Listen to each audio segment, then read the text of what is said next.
Hey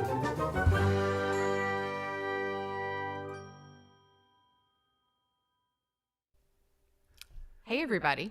Fatbird Finds here. I'm Mary Beth. And I'm Laura. What's up? Welcome to the podcast, people. Did anybody notice that I went live for like 4 seconds earlier on accident? Is that why all these people are here already? Maybe. It was an accident. I hit the wrong button and I was like, oh no, when you did that, I think my face was in it. yeah, Oh probably. no. I deleted it, so it's possible. Oh, thank God. It's possible somebody saw it, but who knows? Anyway. Karen said I did. Oh, that's funny.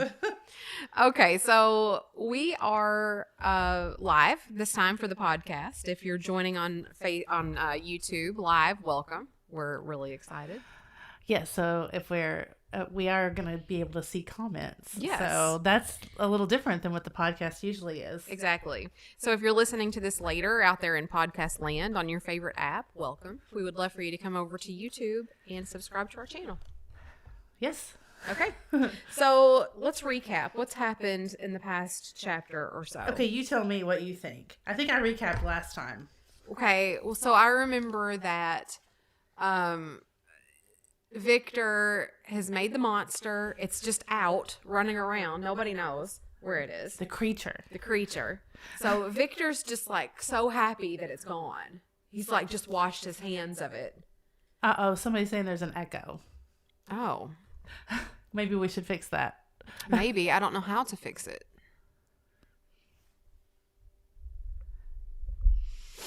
Will you check on that? See if you detect an echo.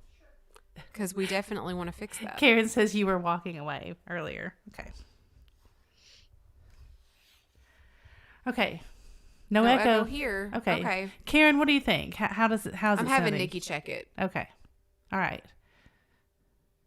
Okay, so maybe we'll just continue. Okay. So anyway, the creature's just out. Yes. Who knows where? Just running around. How could he just wash his hands of this creature? Yeah, I don't know. Like, I mean, how could he just be like, I'm just not gonna think about it anymore. But I mean, maybe he thinks that he died. But he's just like happy. He's just like, oh, everything's great. But then he got sick, and his friend Henry was taking care of him for a long time. Yep. And that's all. That's the last thing I remember. He hasn't been home, and then he's just gotten this beautiful letter from Elizabeth. Right? Mm-hmm. Yeah. And so, everything's going pretty well for Victor at the moment. I mean, he's like not very conscious of what he's done yet. But how long can that last, really? It can't. It's not going to go well. It can't. I think that he and Henry went on a trip. Remember, they walked around and they were just really enjoying each other's company. He and Henry, and Henry has brought him this letter from Elizabeth, I think, and everything's just going swimmingly. And our other setup. So if you're watching on YouTube, we have this setup from our show last night. Our regular setup, we're farther away, and you probably can't see the cover of the book. When we're far away. So if you're watching, I think that's just a really cool book cover. So anyway, we are on chapter 7. Carrie says she hears you echoing, but we'll see. Oh, well, Nikki hasn't come in here and told me anything. Good with some people though. Everybody's different. Here, let me unplug them and I'll plug them back. Sorry, bear with us for just a second because we're going to have this published as a podcast later. We don't want it to be echoey. Carrie, yes. I mean, that's Mary. I'm just saying that I think they just were very romantically inclined in those days. Yeah. In Geneva, but... Okay, so I've unplugged them and plugged them back up. Okay. I might be a little hot. That might be what's happening. Heather says, Hold on a second. Can you, I'm gonna switch scenes to look at our, just, Laura, stop talking and just you talk. Okay, I'm doing a mic test. We should have done this earlier. I'm gonna look at a different scene and look at my mic volume. So just a second.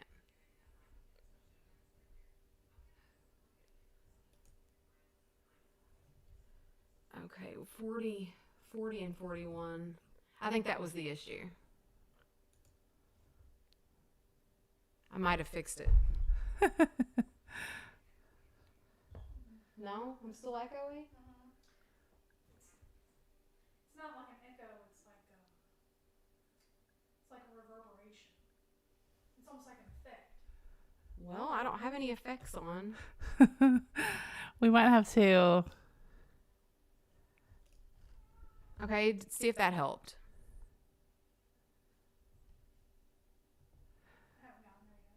Okay.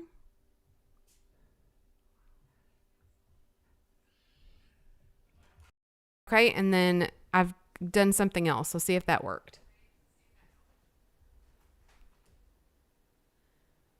Well, I think it helped. The first thing you did. I'm just now hearing that. Helen says, I should have caught up. I didn't know about this. Y'all probably mentioned it last night. Okay, I think we're good now. Sorry about that, those of you who are listening in podcast land. It's okay. These things happen. They do. But we're ready now. Okay. Okay. All right, so we're going to start with chapter 7. Yeah. I was just going to say to Heather, I think she wants to know if it's ever been written from the monster's perspective. I think that there's a section in the book that is from his perspective. That's exciting. But we'll see. Okay. All right, so chapter 7 begins with a sentence at the top that says, on my return, I found the following letter from my father. And then it starts with the letter. Okay. This is Victor talking. Yeah, but the letter is from his father. Okay. So the letter begins, my dear Victor, you have probably waited impatiently for a letter to fix the date for your return to us. And I was at first tempted to write only a few lines, merely mentioning the day on which I should expect you. But that would be a cruel kindness, and I dare not do it. What would be your surprise, my son, when you expect a happy and glad welcome to behold, on the contrary, tears and wretchedness? Oh, no. And how, Victor, can I relate our misfortune? Oh, no. Absence cannot have rendered you callous to our joys and griefs. And how shall I inflict pain on my long absent son? I wish to prepare you for the woeful news, but I know it is impossible. Even now, your eye skims over the page to seek the words which are to convey to you the horrible tidings. Oh, God. William is dead. That sweet child whose smiles delighted and warmed my heart, who was so gentle yet so gay, Victor, he is murdered. Oh, no. His little brother. It's Victor's little brother. Oh, no. I will not attempt to console you, but I will simply relate the circumstances of the transaction. Last Thursday, May 7th, I, my niece, and 2 of your brothers went to walk in Plain Place? Plain Place, You think? Yeah, I'm not sure. It's the adjoining city, but adjacent Gotcha. city, but I'm not sure how they pronounce it. The evening was warm and serene, and we prolonged our walk farther than usual. It was already dusk before we thought of returning, and we discovered that William and Ernest, who had gone on before, were not to be found. We accordingly rested on a seat until they should return. Presently Ernest came and inquired if we had seen his brother. He said that he had been playing with him, that William had run away to hide himself, and that he vainly sought for him, and afterwards waited for him a long time, but he did not return. Nothing good comes from hide and seek. Ever? Ever. Don't go playing hide and seek. Ever? Ever. Oh. I mean, if you're hidden, how are somebody supposed to know if there's something happened to you? Yeah, hide and seek can go the wrong way sometimes. Beth thinks the creature may have gotten him. Uh-oh. This account rather alarmed us, and we continued to search for him until night fell. Now, this is Elizabeth and Victor's dad. Yeah. Out with the 2 boys. Yeah. Yep. This account rather alarmed us, and we continued to search for him until night fell, when Elizabeth conjectured that he might have returned to the house. He was not there. We returned again with torches, for I could not rest when I thought that my sweet boy had lost himself and was exposed to all the damps and dews of the night. Elizabeth also suffered extreme anguish. About 5 in the morning I discovered my lovely boy, whom the night never before I had seen blooming and active in health, stretched on the grass, livid and motionless. The print of the murderer's finger was on his neck. Dun, dun, dun. That's terrible. He was conveyed home, and the anguish that was visible in my countenance betrayed the secret to Elizabeth, and she was very earnest to see the corpse. At first I attempted to prevent her, but she persisted, and entering the room where it lay, hastily examining the neck of the victim and clasping her hands, exclaimed, "Oh God, I have murdered my darling child." I think she's going to go on to explain why she says that. Okay. She fainted. Oh. Of course Here we she go. did. Of course she did. She fainted and was restored with extreme difficulty. When she again lived, it was only to weep and sigh. She told me that same evening William had teased her to let him wear a very valuable miniature that she possessed of your mother. This picture is gone, and was doubtless the temptation which urged the murderer to the deed. We have no trace of him at present, although our exertions to discover him are unremitted. But they will not be destroyed, my beloved William. But they will not restore my beloved William. So he asked to wear a necklace with a picture of their mom. Right. And she let him. Right. And they think that he's been killed by a robber and That wanted the necklace. Yeah. Yeah. Come, dearest Victor, you alone could console Elizabeth. She weeps continually and accuses herself unjustly as the cause of his death. Her words pierce my heart. We are all unhappy, but will not that be an additional motive for you, my son, to return to be our comforter? Your dear mother, alas, Victor, I say now, thank God she did not live to witness this cruel, miserable death of her youngest darling. Come, Victor, not brooding thoughts of vengeance against the assassin, but with feelings of peace and gentleness that will heal instead of festering the wounds of our minds. Enter the house of mourning, my friend, but with kindness and affection for those you love, and not with hatred for your enemies. Your affectionate and afflicted father, Alphonse, Frankenstein, Geneva, May 12th, 17. Whatever. Helen, Your are you affectionate and afflicted father? Isn't that terrible? Your What a affectionate way. and afflicted father. What a way to sign off. Right? And Helen says that one of her little cousins died playing hide and seek. Oh, no. And back then it was dangerous. That is so sad. Helen, is that really true? That's terrible. I told you, hide and seek is really something. It can be. I can see that. You know, I heard a story before of, kids hiding in the darndest places and getting trapped, and, nobody can find them, obviously. I can remember when I was really little, like under 5 years old, we were playing hide and seek, and some older kids and I were hiding under a camper, like you used to put a camper on the back of your truck, but it was like laying just out in the yard. Oh, yeah. And we hid under that camper. Of course, I couldn't lift it. The older kids did, and we were all hiding under there. But all it would have taken was some of those older kids to just leave me there. Oh, yeah. That's terrible. Yeah. Yikes. I know. I told you, nothing good can come of it. Yeah, that's terrible. Okay, so, oh my God. So, Victor and Henry have had this idyllic little outing or whatever that they've been doing and come home to this letter. Yeah. That's tragic. Okay. It's not good. Clerval, who had watched my countenance as I read this letter, was surprised to observe the despair that succeeded to the joy I first expressed on receiving news from my friends. I threw the letter on the table and covered my face with my hands. "My dear Frankenstein," exclaimed Henry, where he perceived me weep with bitterness. "Are we always to be unhappy? My dear friend, what has happened?" I motioned to him to take up the letter while I walked up and down the room in the extremest agitation. Agitation. Tears also gushed from the eyes of Clerval as he read the account of my misfortune. "I can offer you no consolation, my friend," said he.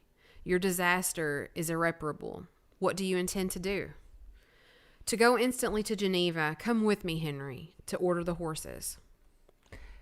Yeah. So really, they've basically, I know it's been about 3 or 4 years, but really they've just come out the other side from losing their mom so tragically. Right. Right. So Yeah. that's why he says, can we never be happy? Yeah. During our walk, Clerval endeavored to say a few words of consolation. He could only express his heartfelt sympathy. Poor William, said he, dear lovely child, he now sleeps with his angel mother, who that had seen him bright and joyous in his young beauty must weep over his untimely loss. To die so miserably, to feel the murderer's grasp, how much more a murderer that could destroy such radiant innocence. Poor little fellow, the only consolation we have, his friends mourn and weep, but he is at rest. The pain is over. His sufferings are at an end forever. A sod covers his gentle form, and he knows no pain. He can no longer be a subject for pity. We must reserve that for his miserable survivors.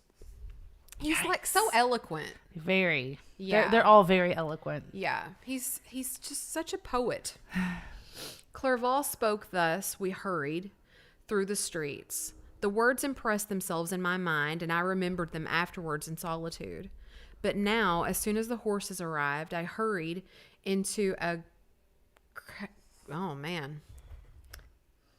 cabriolet? I guess so. Cabriolet, and bade farewell to my friend. I think maybe that's a carriage. I guess so. That's what it sounds like. My journey was very melancholy. At first I wished to hurry on, for I longed to console and sympathize with my loved and sorrowing Henry friends. didn't go with him? Oh.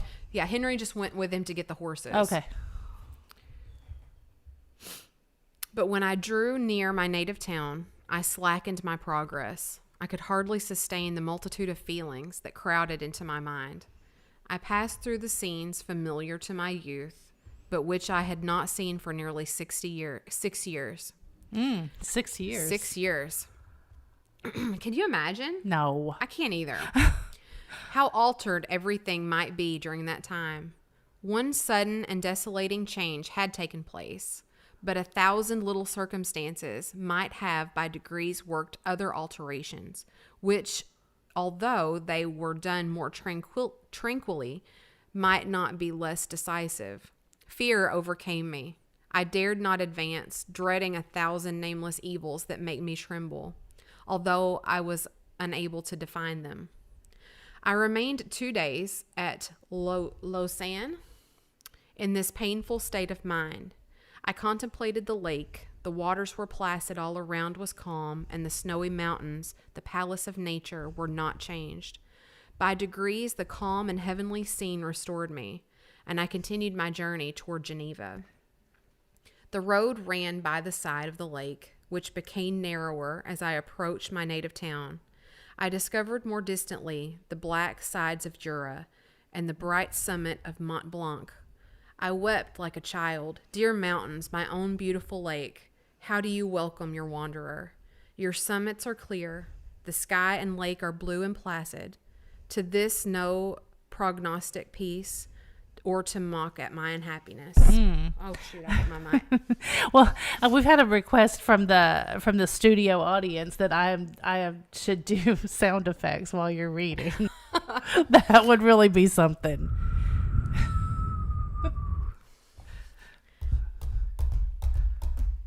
Yeah, that's pretty good. My journey was. Did I read that already? I did. Yes. Did I? Yeah.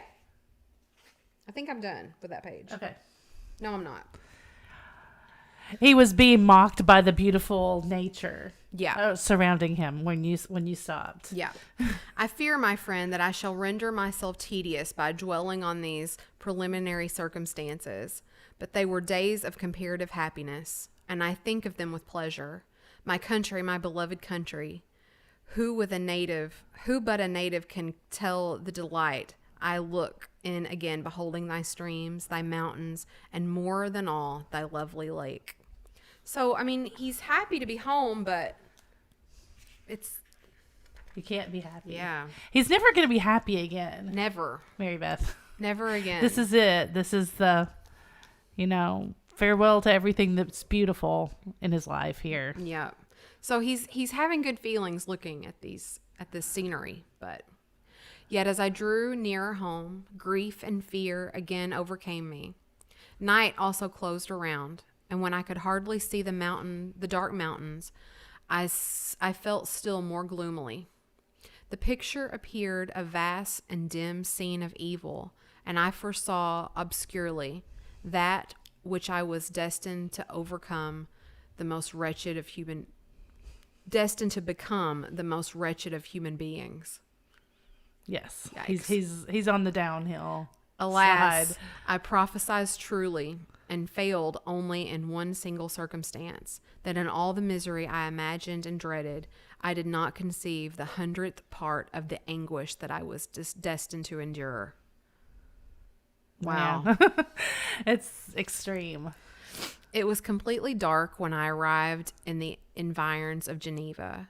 The gates of the town were already shut, and I was obliged to pass the night at Secheron, a village at the distance of half a league from the city.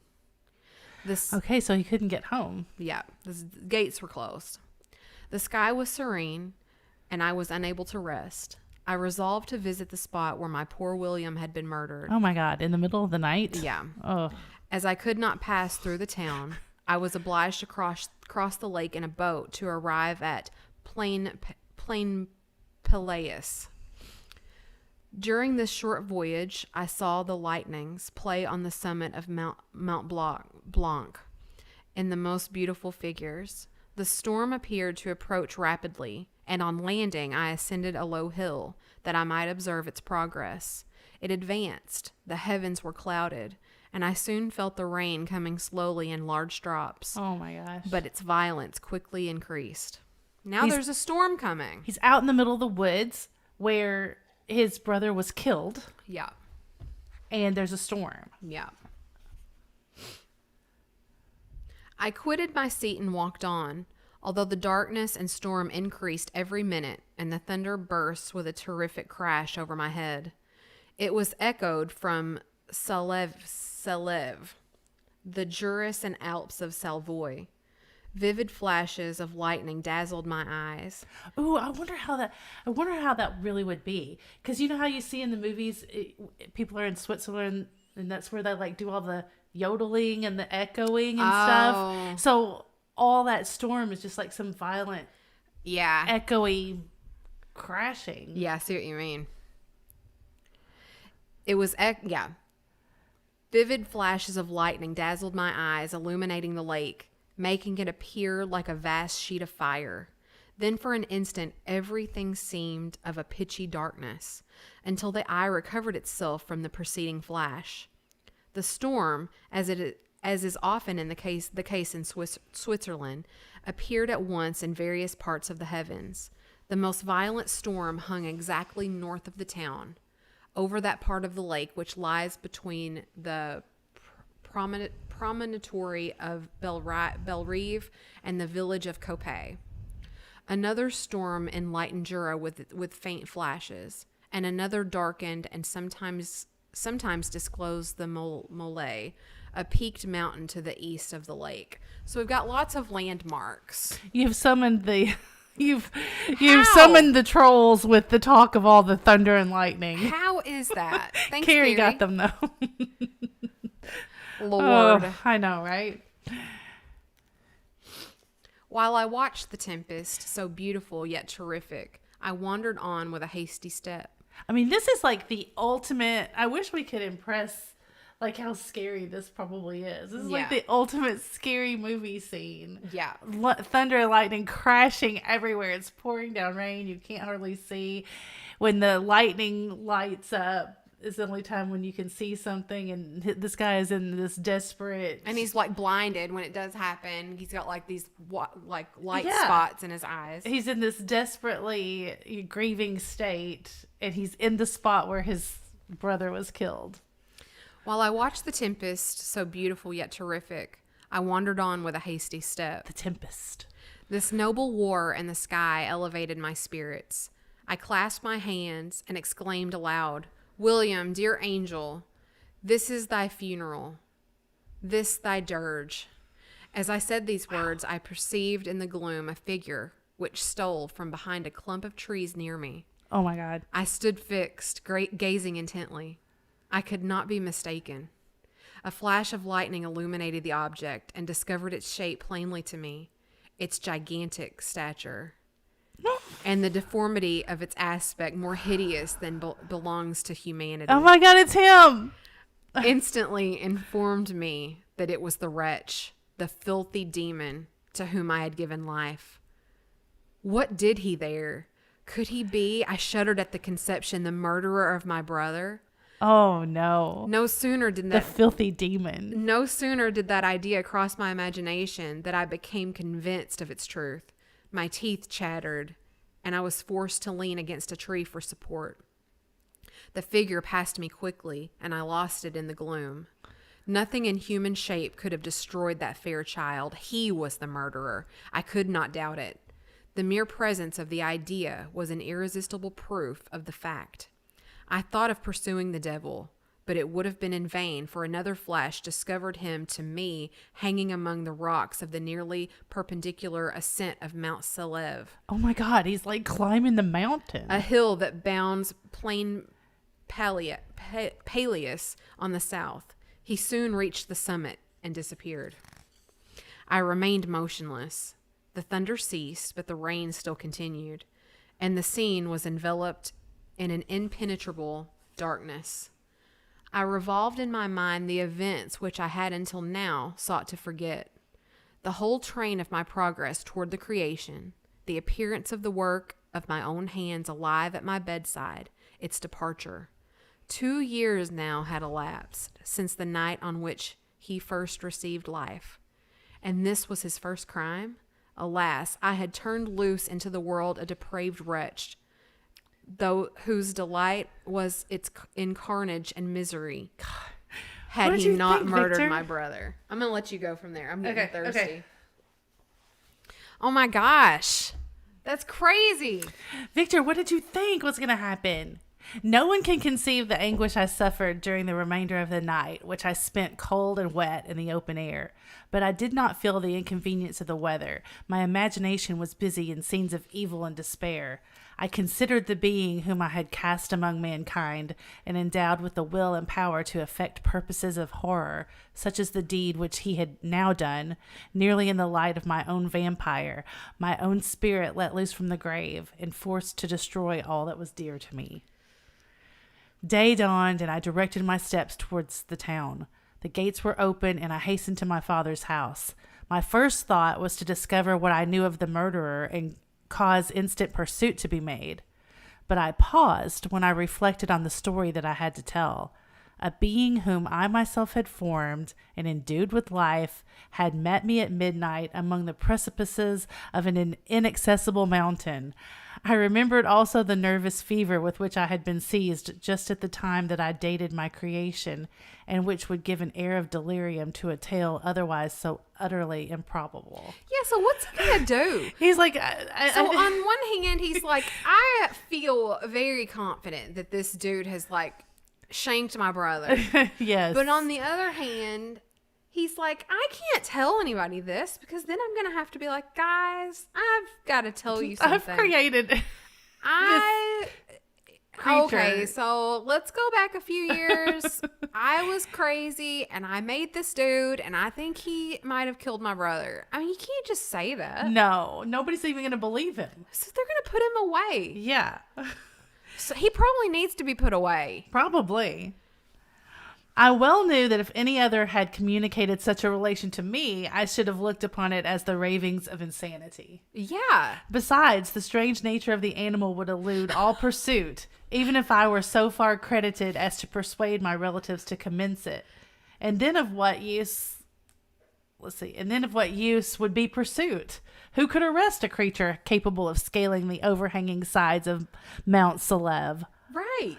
These reflections determined me, and I resolved to remain silent. Yeah, Carrie's like, see, what happened was... Exactly. He's like, okay, so plan B. I'm not going to tell that. Yeah. It was about 5 a.m. when I entered my father's house. I told the servants not to disturb the family and went into the library to attend their usual hour of rising. 6 years had elapsed, passed as a dream but for one indelible trace, and I stood in the same place where I had last embraced my father before my departure for Ingolstadt. Beloved and venerable parent, he still remained to me. I gazed on the picture of my mother, which stood over the mantelpiece. It was an historical object painted at my father's desire and represented Caroline Beaufort in an agony of despair, kneeling by the coffin of her dead father. Her garb was rustic and her cheek pale, but there was an air of dignity and beauty that hardly permitted the sentiment of pity.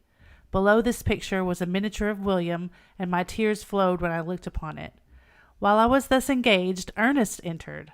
That's the other brother. The other brother. Mm-hmm. He had heard me arrive and had hastened to welcome me. He expressed a sorrowful delight to see me. "Welcome, my dearest Victor," said he. "Ah, I wish you had come 3 months ago, and then you would have found us all joyous and delighted.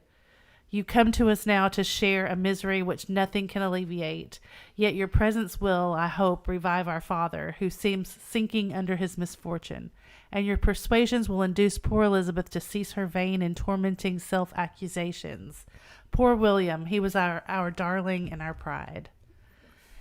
So thank goodness Victor's back, because, I mean, Elizabeth is about to throw herself over a cliff somewhere because she thinks it's her fault. Now, how is Victor going to reconcile that? I think I would be mad if my brother hadn't been home in 6 years. I think I would be sort of resentful. Well, brother or / future husband. I Yeah. mean, they're supposed to, he and Elizabeth are destined to be together. I would feel really resentful. Yeah. I'll be like, who do you think you are? Yet they are very glad to see him. I get it, but I don't know. Tears unrestrained fell from my brother's eyes. A sense of mortal agony crept over my frame. Before, I had only imagined the wretchedness of my desolated home.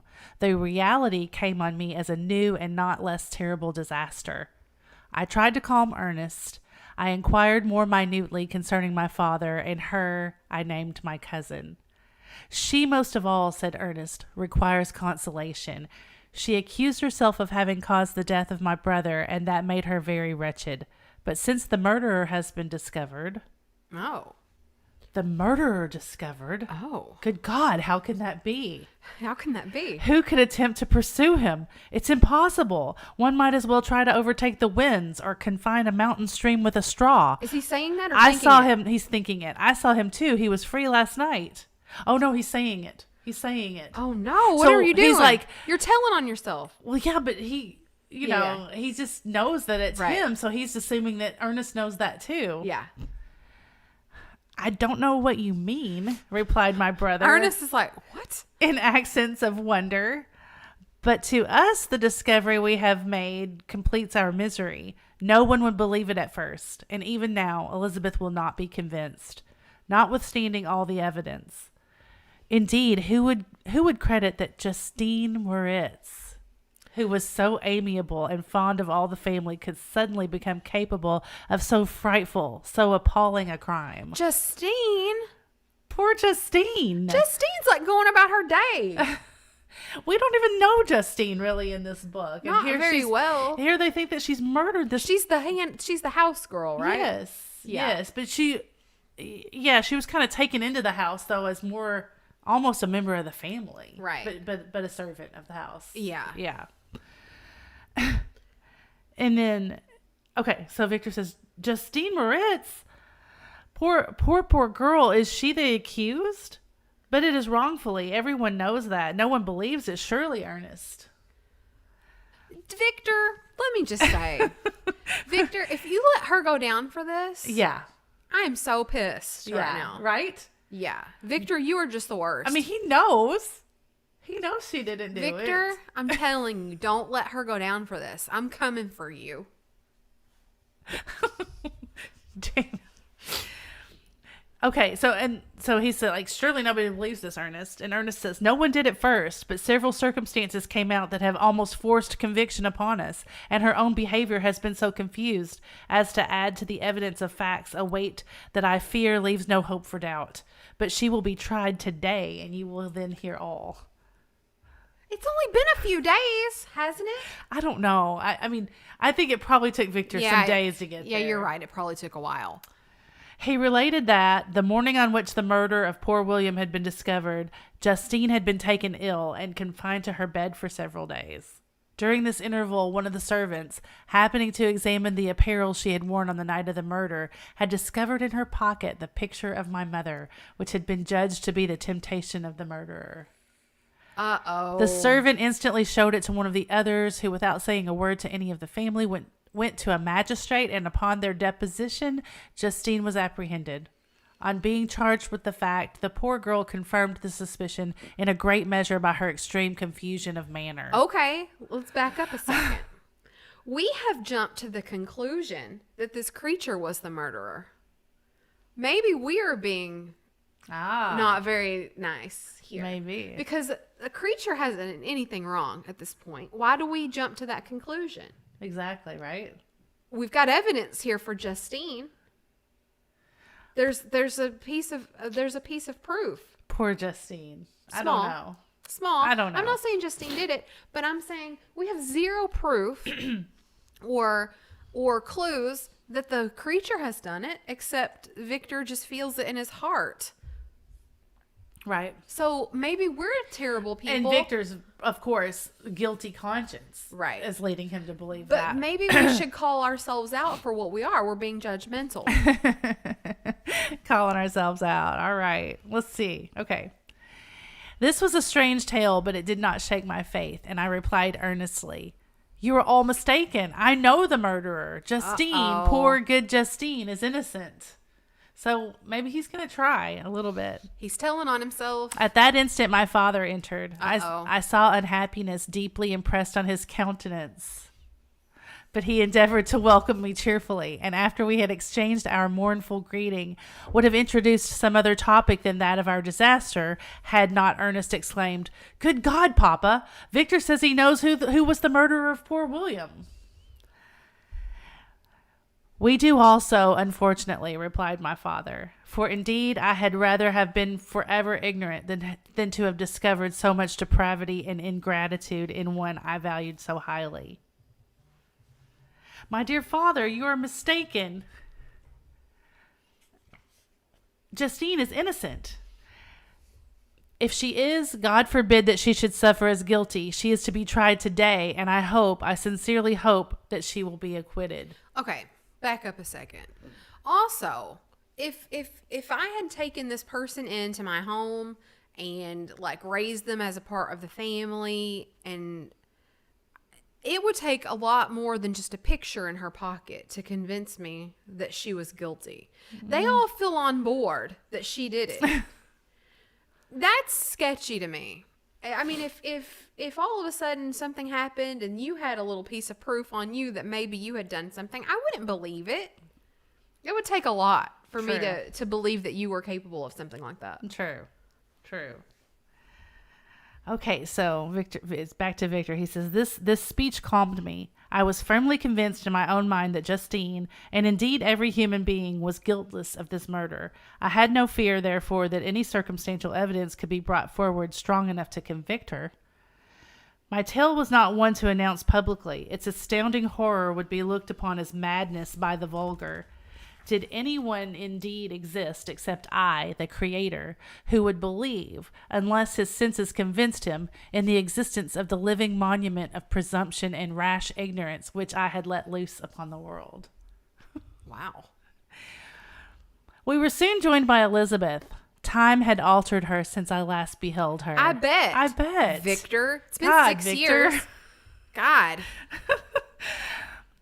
It had endowed her with loveliness, surpassing the beauty of her childish years. I was afraid he was going to say she looked old or something. I was too. I was like, he's going to say that she looks like shit, and I'm going to be pissed. No, he's being a gentleman about it. Let's see. Okay. There was the same candor, the same vivacity, but it was allied to an expression more full of sensibility and intellect. She welcomed me with the greatest affection. Your arrival, my dear cousin, she said, fills me with hope. You perhaps will find some means to justify my poor guiltless Justine. Alas, who is safe if she is no.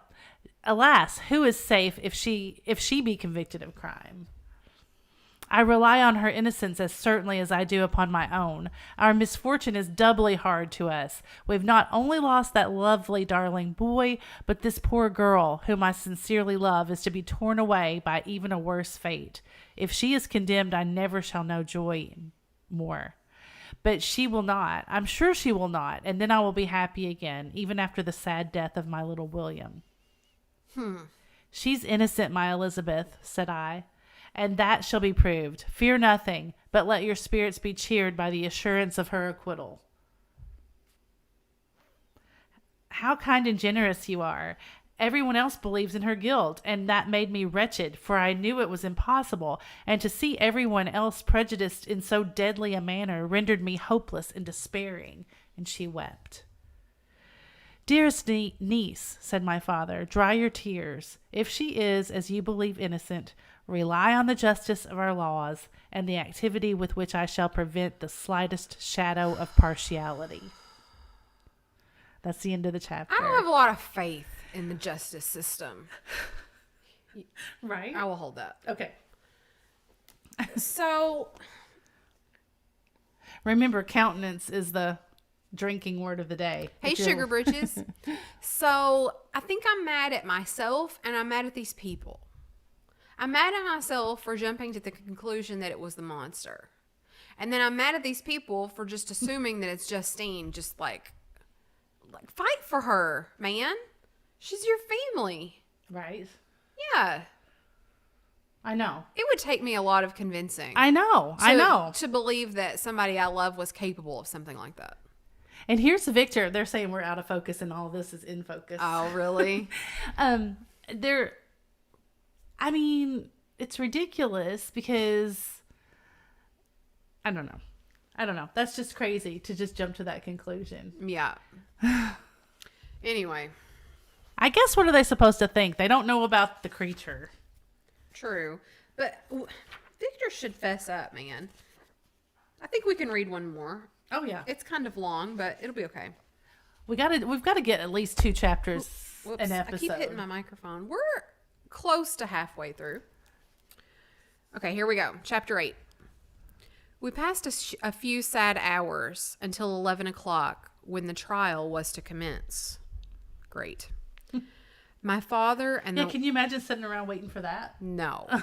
My father and the rest of the family being obliged to attend as witnesses, I accompanied them to court.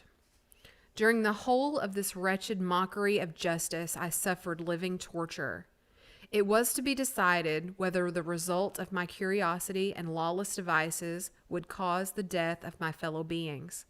One, a smiling babe full of innocence and joy.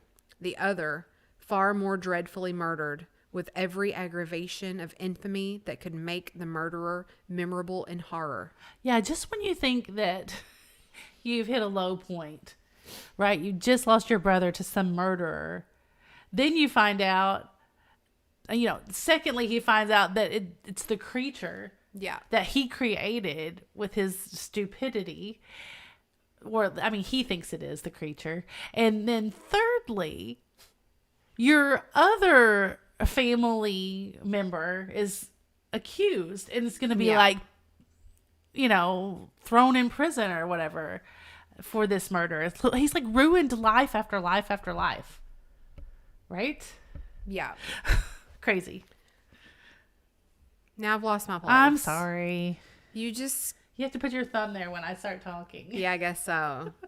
That's what I do. Justine also was a girl of merit and possessed qualities which promised to render her life happy. Now all was to be obliterated in an ignominious grave, and I the cause. 1,000 times rather would I have confessed myself guilty of the crime ascribed to Justine, but I was absent when it was committed. And I started to say, well, then do it. And such a declaration would have been considered the ravings of a madman. That's true. And would not have exculpated. Is that the right word? Exculpated? Yeah. I think exculpated her who suffered through me. Yeah. So he's like, I would confess. I wasn't here. That's convenient. Come on, Victor. Step up.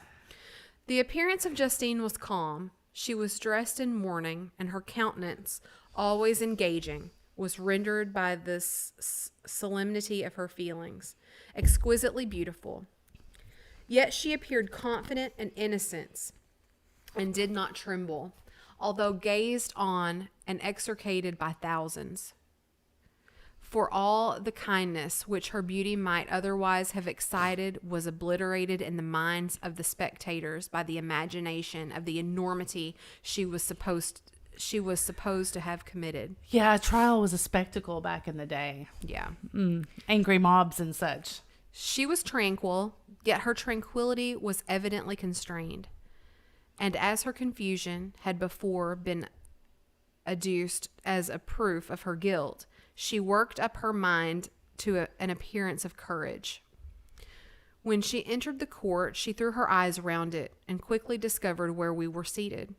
A tear seemed to dim her eye when she saw us, but she quickly recovered herself. Oh my God, that's so sad. And a look of sorrowful affection seemed to attest her utter guiltlessness. Oh, So she's looking over to her family and she's like, yeah. and her family's probably like, hang the bitch. It's really sad. It's really sad. And poor Victor, I cannot imagine. Can't imagine I'm what sad. he must feel like. I'm sad. I know. It's just going to get worse. The trial began, and after the advocate against her had stated the charge, several witnesses were called. Several strange facts combined against her, which might have staggered anyone who had not such proof of her innocence as I had. She had been out the whole of the night on which the murder had been committed. No alibi. And towards morning had been perceived by a market woman not far from the spot where the boy of the murdered child had been afterwards found. Oh, no. The woman asked her what she did there, but she looked very strangely and only returned a confused and unintelligible answer. She returned to the house about 8 o'clock, and when one inquired where she had passed the night, she replied that she had been looking for the child and demanded earnestly if anything had been heard concerning him. When shown the body, she fell into violent hysterics and kept to her bed for several days.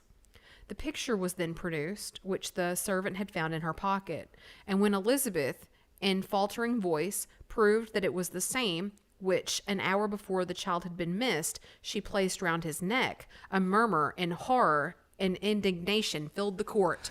So there was a picture, and the court's like, Like, can you believe it? So people are jerks. people are jerks, man. So right? Poor Justine. I mean, she was probably just beside she herself probably out just looking. found it out in the woods. She's like, Right. oh my God, I found it. I have to Yeah. get close. Let me put it in my pocket. Exactly. Exactly. She was looking for him desperately. I'm Team Justine. Me too. Me too, all the way. Now I've lost my place again. Hold on, I'm sorry. Oh no, I really have lost my place. Just talk for a second. Oh, okay. So, right. So you can just imagine you've seen enough movies to see the courtroom situation here that's happening. They've got this big mob of people. They've presented this evidence. They're all just convinced that it was Justine. But I mean, to me, it's just as easy to see that it isn't her at all. I mean, it's plausible. She would be out looking for the child. She raised him. You know, she was in the house the whole time when he was growing up. She was inconsolable. Maybe she even did they say that she was shown the body of him? And Yeah. then, like you said, she probably picked up she probably rescued the necklace. I mean, she wanted to save that for the family. I don't know. It's just terrible. And then she was not at herself enough to give them the necklace. She took to her bed, or so to speak. Yeah. I really did lose my place terribly. So keep talking for a second. Do you want me to find it? Yeah, I think I pulled my finger out of the book even. Oh, okay. Sorry about that. That's okay. You Keep can talking a second. just find your courtroom thing. Yeah, I'm working on it. Keep on. Okay. What do you guys think in the chat? What do you guys? Oh, now I found it. I started to say, what do you guys think? Who's Team Justine in the chat? I'm Team Justine. Me too. Yeah, sorry. I pulled my hand out of the book. Okay. That was dumb. Justine was called on for her defense. As the trial proceeded, her countenance had been altered. Surprise, horror, and misery were strongly expressed. Sometimes she struggled with tears, but when she was desired to plead, she collected her powers and spoke in an audible, although variable voice. God knows, she said, how entirely I am innocent, but I do not pretend that my protestations should acquit me. I rest my innocence on a plain and simple explanation of the facts which have been adduced against me, and I hope the character I have always borne will incline my judges to a favorable interpretation where any circumstance appears doubtful or suspicious.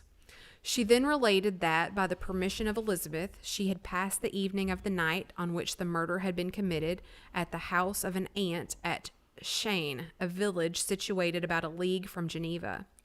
On her return at about 9 o'clock, she met a man who asked her if she had seen anything of the child who was lost. She was alarmed by this account and passed several hours in looking for him. When the gates of Geneva were shut and she was forced to remain several hours of the night in a barn belonging to a cottage, being unwilling to call up the inhabitants to whom she was well known. Most of the night she spent here watching. Towards morning, she believed that she slept for a few minutes. Some steps disturbed her, and she awoke. It was dawn, and she quitted her asylum, that she might again endeavor to find my brother. If she had gone near the spot where the body lay, it was without her knowledge. That she had been bewildered when questioned by the market woman was not surprising, since she had passed a sleepless night of the poor fate of William was yet uncertain. Concerning the picture, she could give no account. That's interesting. That is interesting. So she didn't find it and pick it up. She has no explanation for that. Yeah, that's weird. Yeah. I know, continued the unhappy victim, how heavily and fatally this one circumstance weighs against me, but I have no power of explaining it, and when I have expressed my utter ignorance, I am only left to conjecture concerning the probabilities by which it might have been placed in my pocket. But here also I am checked. I believe that I have no enemy on earth, and none surely would have been so wicked to destroy me wantonly. Did the murderer place it there? I know of no opportunity afforded him for so doing, or if I had, why should he have stolen the jewel to part with it again so soon? So she's saying, I don't know, maybe somebody put it on me. Yeah, I mean, but that makes you sound pretty guilty. It's not mine.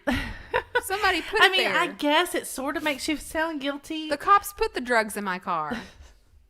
But she's not really being defensive. I mean, she's just being I think she sounds matter of fact. I think she sounds reliable. I mean, I think genuine. She's reliable. I commit my cause to the justice of my judges, yet I see no room for hope.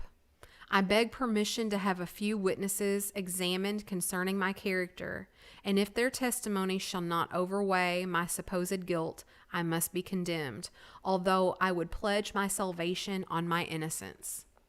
So she's like, I know what's going to happen. Yes, Mary says she's bewildered. Yeah. And I guess they didn't have lawyers back then, right? Probably not. It's probably not in the system yet. Several witnesses were called who had known her for many years, and they spoke well of her. But fear and hatred of the crime of which they supposed her guilt rendered them timorous and unwilling to come forward.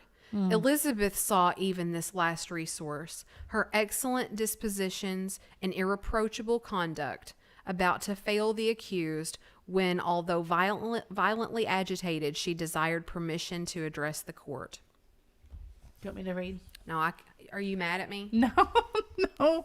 I was just going to rescue you if you needed to switch. I am, she said, the cousin of the unhappy child who was murdered, or rather his sister, for I was educated by and have lived with his parents ever since, and even long before his birth. So this is Elizabeth. See? This is Elizabeth talking? Yes. Yes. Elizabeth, yes. Came to the stand. Yeah. She's trying to speak on Justine's behalf, her character witness. It may therefore be judged indecent in me to come forward on this occasion, but when I see a fellow creature about to perish through the cowardice of her pretended friends, I wish to be allowed to speak. You tell him, Elizabeth. And that I may say that I know of her character. I am well acquainted with the accused. I have lived in the same house with her, at one time for 5 and another for nearly 2 years. During all that period, she appeared to me the most amiable and benevolent of human creatures. She nursed Madame Frankenstein, my aunt, in her last illness with the greatest affection and care, and afterwards attended her own mother during tedious illness in a manner that excited the admiration of all who knew her. After which she again lived in my uncle's house, where she was beloved by all the family. She was warmly attached to the child who is now dead, and acted towards him like a most affectionate mother. For my own part, I do not hesitate to say that notwithstanding all the evidence produced against her, I believe and rely on her perfect innocence. She had no temptation for such an action. As to the bauble on which the chief proof rests, she had earnestly desired it. I would have willingly given it to her. So much I esteem and value her. Well, good for Elizabeth. Beth says this will not end well. Yeah, I don't think so either. But good for Elizabeth for standing up and, being real. Those other people are like, well, I think she's probably pretty decent, but I don't know, man. She's accused of this murder, right? So maybe she's got me all bamboozled. But Elizabeth is telling the truth. You ready to continue? Yes. A murmur of approbation followed Elizabeth's simple and powerful appeal, but it was excited by her generous interference, and not in favor of poor Justine, on whom the public indignation was turned with renewed violence, charging her with the blackest ingratitude. She herself wept as Elizabeth spoke, but she did not answer. My own agitation and anguish was extreme during the whole trial. I bet. This is Victor again, right? I believed in her innocence. I knew it. Could the demon who had, I did not for a minute doubt, murdered my brother, also in his hellish sport, have betrayed the innocents to death and ignominy? I can't say that. So he's just going to sit there? Right. He's not going to stand up and be like, guys... Hi, let me tell you. Victor Frankenstein here. I have been at school for the last 6 years. I made a guy, and I think he might be the dude that murdered my brother. I saw him. Well, at least he wouldn't even have to confess to making him, but he could at least say he saw this figure in the woods. Come on. I can't even. I'm going to let you read. Okay. But I've got to find where I was. I've ended on that word that I can't say. Talk for a second and I'll find it. Oh, I was here. Here we go. Okay. I could not sustain. Okay. I could not sustain the horror of my situation, and when I perceived that the popular voice and the countenances of the judges had already condemned my unhappy victim, I rushed out of the court in agony. The tortures of He's just running away. The tortures of the accused did not equal mine. She was sustained by innocence, but the fangs of remorse tore my bosom and would not forego their hold. Who cares about his bosom? That's it. I mean, he just ran out of the courtroom. I mean, she doesn't have an explanation for that picture. And she admitted it. She's like, I don't have an explanation for that. I passed a night of unmingled wretchedness. In the morning, I went to the court. My lips and throat were parched. I dared not ask the fatal question, but I was known, and the officer guessed the cause of my visit. The ballots had been thrown. They were all black, and Justine was condemned. Oh, dun, dun, no. dun. Brum, brum, brum. Oh, my God. I knew this was going to happen. I cannot pretend to describe what I then felt. I had before experienced sensations of horror. I have endeavored to bestow upon them adequate expressions, but words cannot convey an idea of the heart-sickening despair that I then endured. The person to whom I addressed myself added that Justine had already confessed her guilt. That evidence, he observed, was hardly required in so glaring a case, but I am glad of it, and indeed none of our judges like to condemn a criminal upon circumstantial evidence, be it ever so decisive. This was strange and unexpected intelligence. What could it mean? Had my eyes deceived me? And was I really as mad as the whole world would believe me to be if I disclosed the object of my suspicions? I hastened to return home, and Elizabeth eagerly demanded the result. Now he's got to go home and tell Elizabeth this. My cousin, replied I, it is decided as you may have expected. All judges had rather than 10 innocent should suffer than one guilty should escape, but she has confessed.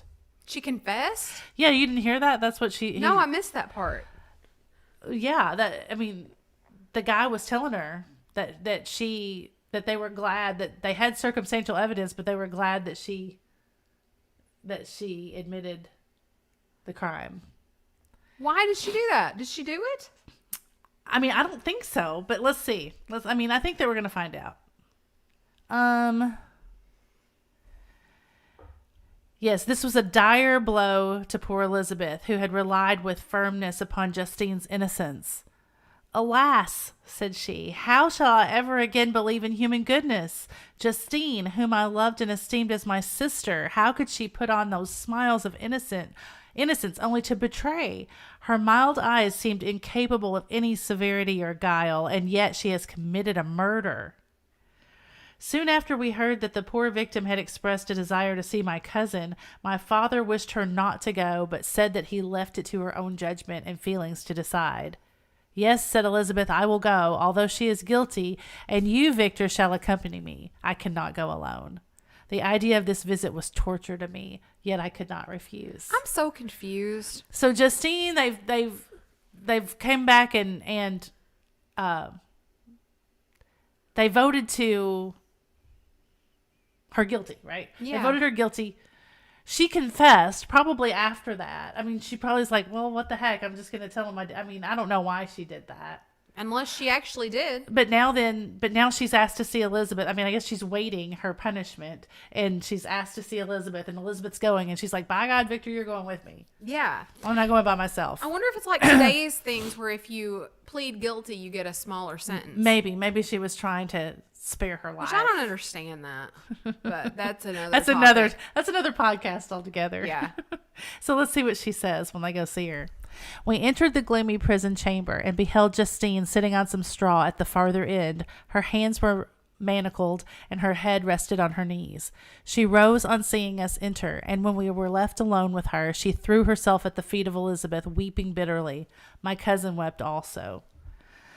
Oh, Justine, said she, why did you rob me of my last consolation? I relied on your innocence, and although I was then very wretched, I was not so miserable as I am now. And do you also believe that I am so very, very wicked? Do you also join with my enemies to crush me, to condemn me as a murderer? Her voice was suffocated with sobs. Rise, my poor girl, said Elizabeth. Why do you kneel if you are innocent? I'm not one of your enemies. I believed you guiltless. notwithstanding every evidence, until I heard that you had yourself declared your guilt. That report, you say, is false, and be assured, dear Justine, that nothing can shake my confidence in you for a moment but your own confession. I did confess, but I confessed a lie. I confessed that I might obtain absolution. Oh, yeah. But now that falsehood lies heavier at my heart than all my other sins. You know, she's just sorry now that she said that she did it. It's not going to do any good, and she didn't do it. The God of heaven forgive me. Ever since I was condemned, my confessor has besieged me. He threatened and menaced until I almost began to think that I was the monster that he said I was. Okay, stop. So that's a thing. That's totally a thing. So I watch a lot of crime crap on TV and it's totally a thing. I mean, these cops get it in their mind sometimes that somebody's done something and they just like get on them and question and question and question, and finally you get it in your mind. They're like, oh my God, if I just say that I did it, it'll stop. I know, right? Jamie says, I'm caught up now. What the actual crap, Justine? So I honestly think that's a thing. Yeah. Where you feel like you're just berated and just like yelled at and questioned and accused over and over and over. And I think that in some of these instances, you know, sometimes people feel like, oh my God, if I just say I did it, it's going to be over. Mm-hmm. And then what? Then you're toast. Yeah, I know I didn't do it, but I'm just going to tell them I did. Yeah. Yeah, I don't know. I mean, I've like watched a bunch of shows where people, you know, go to prison and when they didn't do something, but they confess that they did it just because of like police brutality in some form or fashion. Yes. And I'm not saying all police do that, but I think it has been known to happen. Yes. So she's explaining, you know, that they were berating her. And then she says, he threatened excommunication and hellfire in my last moments if I continued obdurate, which means if she continued to refuse not to. Thanks for explaining what that word is. I'm terrible at words. Oh, no. I thought you were making fun of me. Here comes the tender hot dating. I think they like Justine. The trolls. Dear lady, I had none to support me. All looked on me as a wretch doomed to ignominy and perdition. What could I do? In an evil hour. How do you say that word? Ignominy? Ignominy. I can't say that very well. What could I do? In an evil hour I subscribed to a lie, and now only am I truly miserable.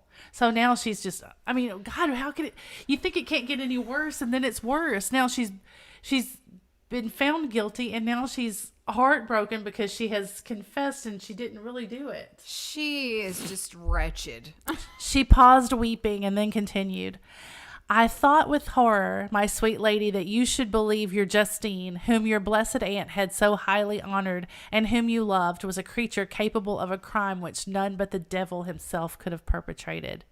Dear William, dearest blessed child, I soon shall see you again in heaven, where we shall all be happy, and that consoles me, going as I am to suffer ignominy and death. Oh, Justine. Oh, Justine, forgive me for having for one moment distrusted you. Why did you confess? But do not mourn, dear girl. Do not fear. I will proclaim. I will prove your innocence. I will melt the stony hearts of your enemies by my tears and prayers. You shall not die. You, my playfellow, my companion, my sister, perish on the scaffold? No, I could never survive such a horrible misfortune. No, Elizabeth. Oh, I what don't a feel like scene. you're going to fix it. Justine shook her head mournfully. I do not fear to die, she said. That pang is past. God raises my weakness and gives me courage to endure the worst. I leave a sad and bitter world, and if you remember me and think of me as of one unjustly condemned, I am resigned to the fate awaiting me. Learn from me, dear lady, to submit in patience to the will of heaven. During this conversation, here comes Victor. During this conversation, I had retired to the corner of the prison room where I could conceal the horrid anguish that possessed me. Hold on, you're getting red. Oh, I'm so into it. You're getting red on your microphone. Beth says, and hung either way. And Jamie says, yeah, Justine's screwed. Okay, sorry. Despair. Who dared talk of that? The poor victim who on the morrow was to pass the awful boundary between life and death felt not, as I did, such deep and bitter agony. I gnashed my teeth and ground them together, uttering a groan that came from my inmost soul. Oh. Justine started. When she saw who it was, she approached me and said, "Dear sir, you are very kind to visit me. You, I hope, do not believe that I am guilty." So Victor's sitting over in the corner. Victor is the actual worst, Jamie says. Oh, yeah. Victor's sitting over in the corner, and all of a sudden he's like, "Ah!" It's like has some fit of agony over there. And poor Justine, she's the one that's going to die. She's come over here going, "Hey, are you okay? What's happening over here, Victor?" I could not answer. I bet. So Victor can't even speak up at this moment. So poor Elizabeth. Elizabeth's like, "No, Justine," said Elizabeth. "He's more convinced of your innocence than I was. For even when he heard that you had confessed, he did not credit it or believe it." Ugh. I truly thank him. In these last moments, I feel the sincerest gratitude towards those who think of me with kindness. How sweet is the affection of others to such a wretch as I am. It removes more than half my misfortune, and I feel as if I could die in peace now that my innocence is acknowledged by you, dear lady, and your cousin.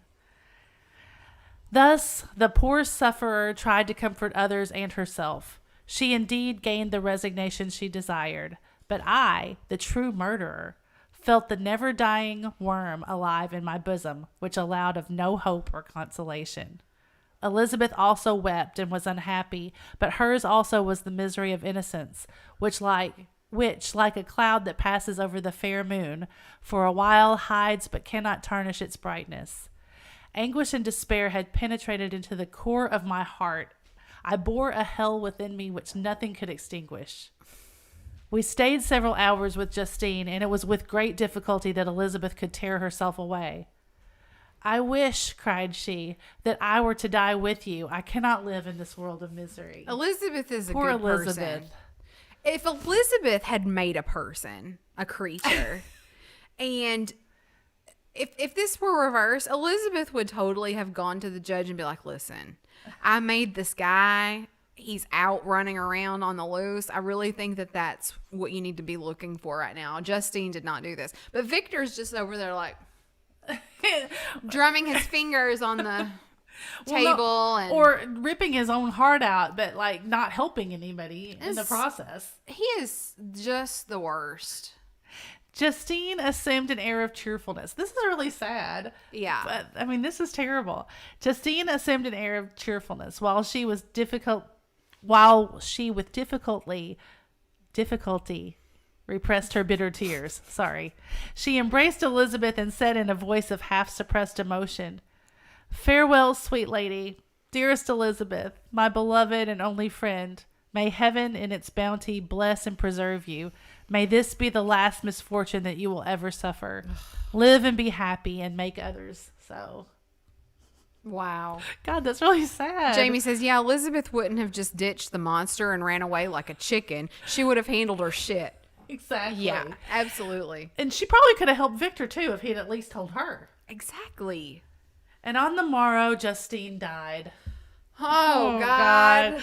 Elizabeth's heart-rending eloquence failed to move the judges from their settled conviction in the criminality of the saintly sufferer. My passionate and indignant appeals were lost upon them, and when I received their cold answers and heard the harsh, unfeeling reasoning of these men, my purposed avowal died away on my lips.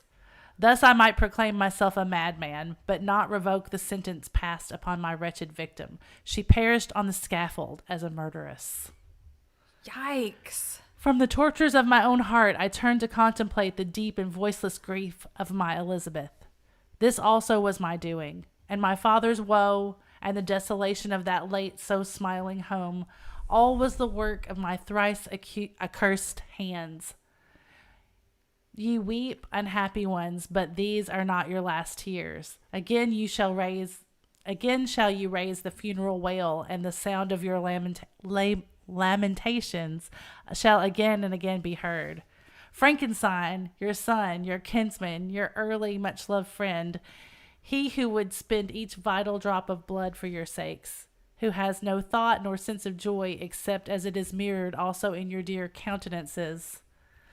Who would fill the air with blessings and spend his life in serving you? He bids you weep, to shed countless tears, happy beyond his hopes, of thus inexorable fate be satisfied. And if the destruction pause before the peace of the grave have succeeded to your sad torments.